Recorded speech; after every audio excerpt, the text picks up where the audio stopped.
Sud Radio, Osez investir, Thomas Binet.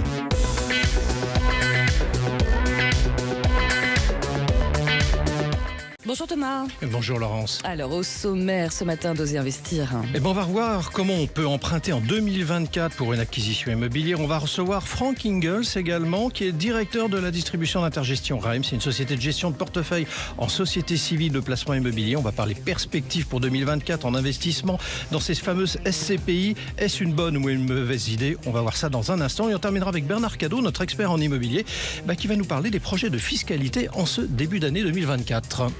Au cœur des quartiers pour mieux vous conseiller, le réseau Century 21 et ses 960 agences immobilières vous présentent Sud Radio, Osez investir, le conseil de la semaine. Le conseil de la semaine avec vous Thomas 2024 démarre et forcément la question sur financement des acquisitions immobilières est très présente dans l'esprit des acquéreurs.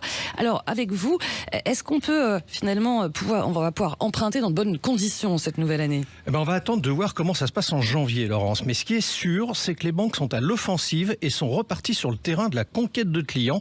Alors les banques ont reconstitué d'ailleurs leurs marges et veulent se redéployer. C'est ça. Alors est-ce que ça veut dire que les taux vont baisser? Alors je voudrais d'abord rappeler quand même qu'en fin 2021, nous étions en moyenne autour des 1,12%. En fin 2022, c'était 2,22%. Et la forte augmentation s'est produite quand même en 2023 où au troisième trimestre, nous avons atteint les 3,77%.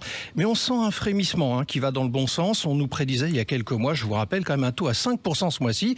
Il n'en sera rien. Ils vont se renégocier autour des 4% pour les meilleurs dossiers.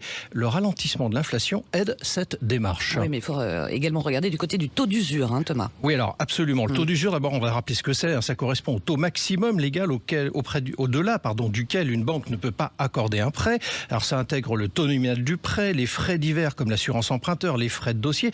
Eh bien, en 2023, ce taux était revalorisé tous les mois et dorénavant, ce sera trimestriel. Alors selon les données de la Banque de France, le taux d'usure pour les prêts à taux fixe supérieur à 20 ans passe à 6,29% au 1er janvier. C'était 6,11% en 2023. Voilà, alors vous nous parlez à l'instant des bons profils, mais pour les autres, comment ça va se passer pour eux? Alors, pour les dossiers au profil plus exposé selon les banques, donc moins rassurant pour eux, il faudra encore attendre très probablement le deuxième semestre 2024. Mais soyons prudents, car de fortes baisses de taux entraîneraient des hausses de prix de l'immobilier. Mais le point positif, c'est que tout cela est en train quand même de se détendre. Les lignes bougent, Laurence. Les lignes bougent. Allez, on place à votre invité de la semaine, Thomas. Nous sommes avec Frank Ingels. Bonjour. Bonjour. Vous êtes directeur de la distribution d'intergestion REM. C'est une société de gestion de portefeuille indépendante. Intergestion REM développe des CSPI depuis plus de 30 ans. Elle gère et commercialise une offre d'épargne immobilière composée de 2 sociétés civiles de placement immobilier avec notamment 235 immeubles. Bonjour Frank Ingels. Bonjour à tous. L'année 2023 quand même a été mouvementée dans le secteur des SCPI. Alors on va essayer de se rafraîchir un petit peu la mémoire. La collecte nette des SCPI, donc Société Civile de Placement Immobilier, a été en repli de 23% au premier semestre 2023 comparé à la même période en 2022. 6 SCPI et pas des moindres avaient annoncé des baisses de prix de leur part, atteignant pour certaines à peu près moins 17,07%. L'AMF, l'autorité des marchés financiers, a même dû intervenir face à ces mouvements. Alors qu'en est-il, Frank Ingels, 6 mois après? Est-ce qu'on a retrouvé un peu notre sang-froid sur ce marché? Alors c'est vrai qu'il y a eu une série Netflix d'été sur les SCPI avec en effet un choc sur le marché. Moi je parle pas de crise immobilière, je dis qu'il y a eu un choc. Là vous êtes où, vous en avez parlé juste avant Thomas, a été très rapide. On a mis globalement 18 mois à refaire le chemin qu'on avait descendu en quasiment 6 ans. Donc globalement il y a eu un choc et ça a finalement gelé le marché.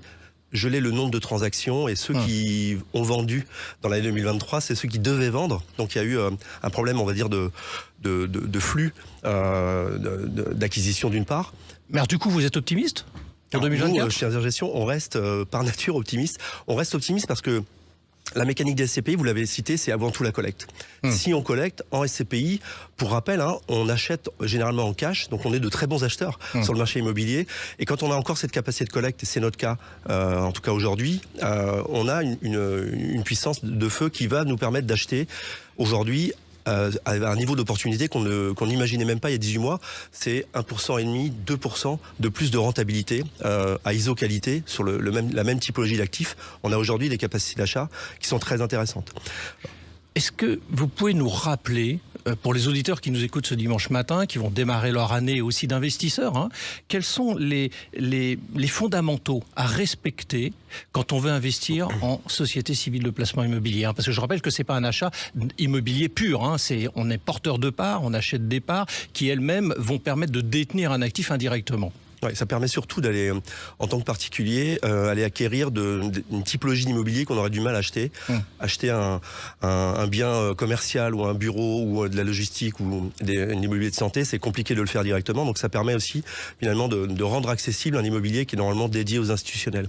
Mais sur la mécanique des SCPI, moi j'aime bien ce thème de revenir au basique. Il ne faut pas financiariser trop ce produit qui est un produit immobilier. Ça veut dire qu'il faut d'abord soigner l'achat, soigner le niveau de prix, essayer d'être le plus négociateur sur le niveau de prix. Ensuite, trouver un très bon locataire. Alors attendez, on va pas aller aussi vite. Pardon. Si vous le permettez, trouver le bon produit, c'est faire attention à l'emplacement, j'imagine déjà. Ça joue quand même, non? Oui, alors nous on est souvent à contre-courant chez Intergestion là-dessus parce qu'on estime que le triptyque, quand on parle d'immobilier, on parle sous le contrôle aussi des autres ici, on parle d'emplacement, emplacement, emplacement. Souvent, oui. Nous, on va mettre en priorité la qualité du locataire, aller chercher des locataires qui sont les moins sujets au cycle. Pour justement qu'il y ait une pérennité. Parce que si vous avez le meilleur immeuble au meilleur emplacement, si le locataire ne paye pas en SCPI, vous distribuez pas de dividendes, donc ça fonctionne pas. Alors, la qualité du locataire, on va aller étudier nous les modèles de business des locataires, leur sécurité aussi financière, et ça va être un critère d'acquisition assez fort. On va y venir. Mais vous disiez également un instant, il faut faire attention à l'achat, c'est-à-dire au prix. Bien sûr, ça, avant tout au prix, bien négocier les prix. Et quand on est un acheteur en cash, je le disais tout à l'heure, on a une puissance de négociation qui est forte.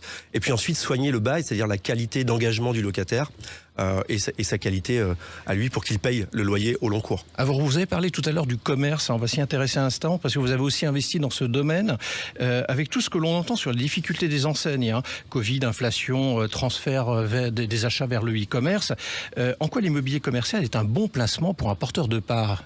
Alors nous, on a été pionniers dans ce domaine, dans ce qu'on appelle les actifs essentiels depuis le post-Covid, mais on l'a fait bien avant, on le fait depuis une douzaine d'années chez Intergestion.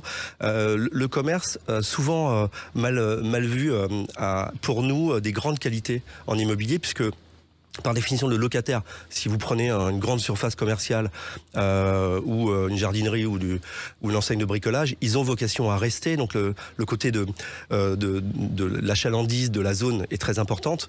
Et vous avez aussi des baux qui sont très longs.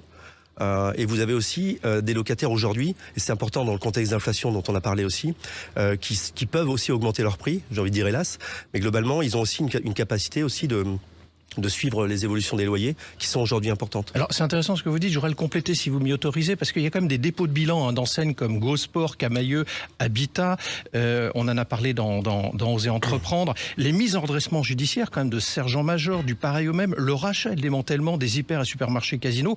Bon, bref, l'actualité quand même autour des grandes enseignes peut inquiéter un certain nombre de porteurs de parts, même au-delà d'ailleurs de ces frontières. Ces sujets sont sur des temps courts, les dépôts de bilan, alors que l'immobilier sur un temps long. Comment on rend compatible tout ça ? Les filtres, nos filtres d'investissement. Historiquement, si on prend les 10 dernières années, le commerce a passé plusieurs cyclones. L'arrivée du digital, les gilets jaunes, le Covid, la hausse du coût de l'énergie, l'inflation. Donc pour le coup, des tempêtes, il y en a eu.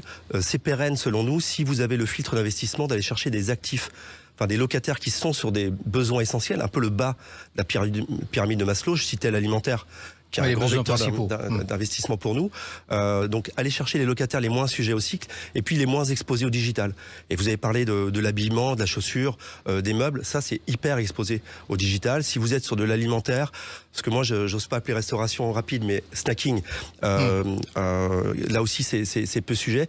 C'est ce qu'on appelle l'omnicanalité, sans être trop compliqué ce matin. J'ai envie de dire que c'est la logique d'aller chercher des enseignes dont le web n'est pas un canal concurrent, mais sert le commerce en local. Pour conclure sur le commerce, votre stratégie, c'est de faire attention aux classes d'actifs en termes de typologie de locataires, pour bien acheter l'actif et être, j'allais dire, rentable pour le porteur de parts. On est bien d'accord.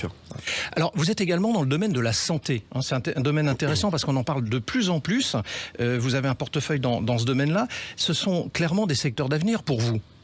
Au-delà de ce que nous en vivons en qualité de particulier. Alors la santé, c'est le secteur, avec toutes les études qu'on peut avoir, le plus irréfutable, puisque sur le vieillissement de la population, sur notre consommation de soins, les chiffres sont éloquents.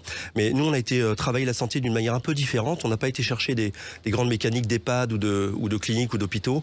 On a une thématique qui est sur la santé de proximité, donc la consommation de soins d'une certaine façon, des laboratoires d'analyse médicale, des regroupements de chirurgiens dentistes, des mini-crèches, donc des choses qui sont un peu partout. C'est un marché qui est complexe en SCPI parce qu'il faut aller chercher plein d'actifs et pas simplement un gros portefeuille, un peu d'actifs partout, mais c'est un marché qui est très rentable avec des locataires qui n'ont pas de clientèle mais des patientèles et qui sont robustes. Même stratégique pour le commerce. Frank Ingels, pour terminer notre entretien de ce dimanche matin, je voudrais qu'en un mot, si vous le permettez, vous me donniez un point de vigilance pour un porteur de part. À quoi doit-il faire attention quand il part dans ce type d'investissement? Alors il y en aurait sans doute plusieurs, mais s'il faut que j'en choisisse un, ce que nous on appelle la réserve de valeur, allez voir le barbarisme qui s'appelle les valeurs de reconstitution. C'est la valeur réelle du patrimoine expertisé de manière indépendante de chaque fonds. Et par rapport à son prix de part, s'il y a des réserves, vous n'aurez pas d'exposition à une baisse de prix de part et vous serez en sécurité et vous aurez la rentabilité chaque mois ou chaque trimestre. Merci Frank Ingels. Merci à vous. Merci beaucoup. Et je rappelle que vous êtes donc directeur de la distribution d'Intergestion REM. Allez, on passe au coin de l'expert.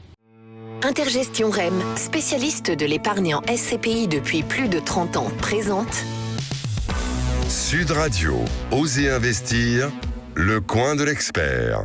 Et Thomas, ce matin, nous sommes avec Bernard Cadot, notre consultant expert en immobilier, et vous continuez à nous parler de la fiscalité sur l'immobilier. Oui, Laurence, parce que le législateur est toujours un peu créatif quand il s'agit d'impôts. Bernard, vous allez nous aborder ce matin un sujet qui est, selon vous d'ailleurs, une fausse bonne idée, le CPO. Allez, encore un acronyme. Vous allez nous expliquer lequel? Oui. Alors le CPO, ça signifie Conseil des prélèvements obligatoires. Oui, ça existe. Et ça dépend de la Cour des comptes. Et ça consiste en quoi justement ce CPO? Alors, le CPO, il fait des projets, il fait des recommandations. Les magistrats financiers, ils appellent à une large refonte fiscale pour faire peser davantage de prélèvements fiscaux sur la détention du patrimoine immobilier plutôt que sur l'acquisition des biens. Ça se traduirait par une baisse, voire une suppression des droits de mutation à titre onéreux, vous savez, les fameux frais de notaire. Et en même temps, une augmentation parallèle de la taxe foncière. En clair, on allège l'acquisition et on alourdit la détention. Alors, quels sont justement les objectifs, Bernard, qu'ils visent à travers cette possible transformation de la fiscalité? Il y en a trois très clairement ciblés. Le premier, c'est de faciliter l'accès à la propriété. Ça, c'est vertueux, bien évidemment.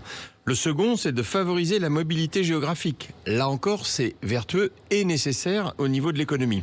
Et puis en dernier, c'est assurer aux collectivités territoriales des recettes plus stables via la taxe foncière après la disparition de la taxe d'habitation, parce qu'on a oublié que cette disparition de la taxe d'habitation privait les collectivités locales de certaines ressources. Alors, on devrait être content de cela, a priori, dans ce que vous nous dites, et pourtant, ça n'a pas l'air d'être aussi simple que ça. Ben non, Thomas, comme toujours, le diable se cache dans les détails.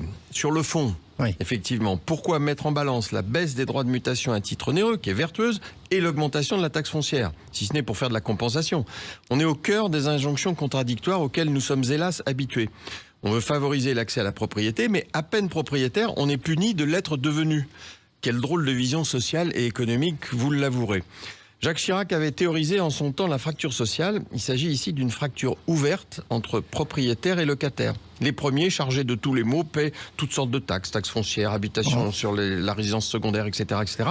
Quand les seconds sont exonérés de tout ce qui concerne l'habitation. Allez, un petit mot pour conclure, Bernard. Attention, le mot c'est attention à ne pas entretenir cette idée très manichéenne opposant les gentils aux méchants. C'est un vrai facteur de division, inodore, incolore, qui avance à bas bruit, mais qui avance. Merci Bernard. Pas de gentil, pas de méchant, bien compris. Merci beaucoup et Thomas Binet, on vous retrouve le week-end prochain. Avec grand plaisir, Laurence. Merci. Sud Radio, Osez investir, Thomas Binet.